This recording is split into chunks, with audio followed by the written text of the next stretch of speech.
Is cereal soup? Hey, Vsauce. Michael Oh, here. wow. Okay, here we go. Take a look at this. Simple enough, right? Yep. But watch what happens next. This dude's the GOAT, by the way. Just saying. Unless he tells me that it's not a soup, then I take that back. Okay, what the heck is this? That's a soup. Most people eat it like a soup out of a bowl with a spoon. But is it a soup? It most certainly is. The word soup comes from words that originally meant to absorb liquid, which dry cereal left in milk too long will do. But words change. What if cereal is actually a type of salad and milk is just a dressing? Okay, now we're just getting unhinged. Okay, now it's just unhinged at this point. Or maybe dry cereal is the actual meal and milk is just a condiment or a coating. Adding milk to dry cereal might be like adding ketchup to French fries. It's not, but it's not though, because the whole thing is floating and sitting in the milk, which means it's a soup. Or icing a cake. Honestly, there is no real answer. Did he just take a dump mid-video, by the way? Answer is whatever we agree the answer should be. We make up the words and we make up the categories. If you ask me, cereal is soup. That's why you're the GOAT. That's why you're literally one of the best YouTubers of all time.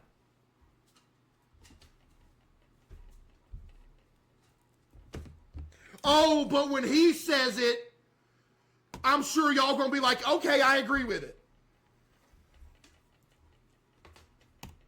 But it's not soup.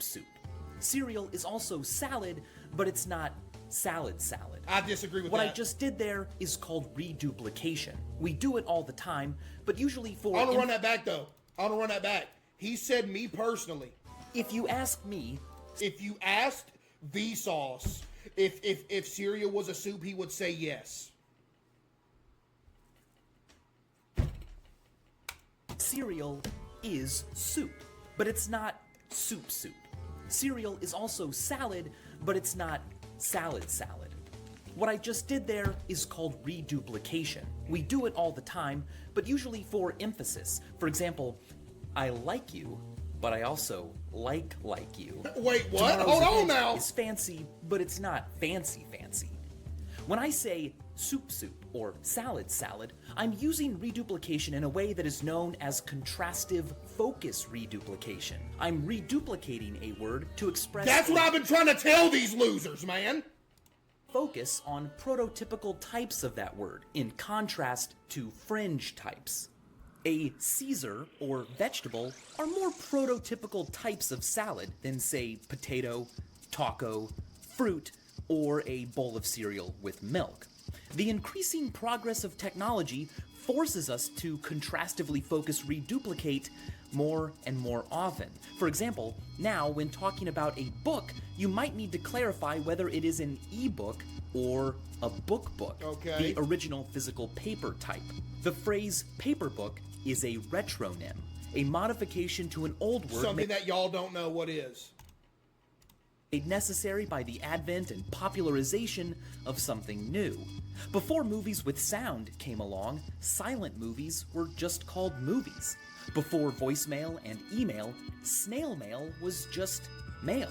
And before mobile phones, your landline or home phone was simply a phone. Or in many cases, just the phone. This is Morse code for a smiley face emoticon. Okay. It's a happy beat. The eyes of the emoticon are a colon, which up until as recently as the middle of the 1900s was often used with a dash to represent a pause. It was an especially helpful direction to people reading text out loud. It was used all over the place, in personal letters. All this is going to circle back to how it's a soup, by the way. Just saying. all over America's Declaration of Independence. You may also notice that it looks a little bit anatomical. The Oxford English Dictionary has a name for this punctuation mark, and that name is the dog's bollocks. What? In other words, dog balls. Although other emoticons were definitely used earlier, as far as official dictionary entries are concerned, the very first emoticon with an official name was an emoticon for a willy. This also means that What is America's going Declaration on? of Independence is, punctuation-wise, covered in dog wieners. 9 What is to he be talking exact. about? Now, what I'm about to do What happens is to the cereal? called drawing. When I am finished, what I have created is called Wait, here we go. drawing. Yeah, this took an unhinged turn real Shouldn't quick. it be called a drawn? A similar version of this problem is often attributed to Stephen Wright. Yo. Why are they called buildings if they are finished? Shouldn't That's they be literally a comment that I have said before. I have literally said that multiple times in my life. Why is it called a building if it's still being built? Because if it was a building, that would imply that they're still building it. So a done building should be called a built when you think about it. Think about it. called builts?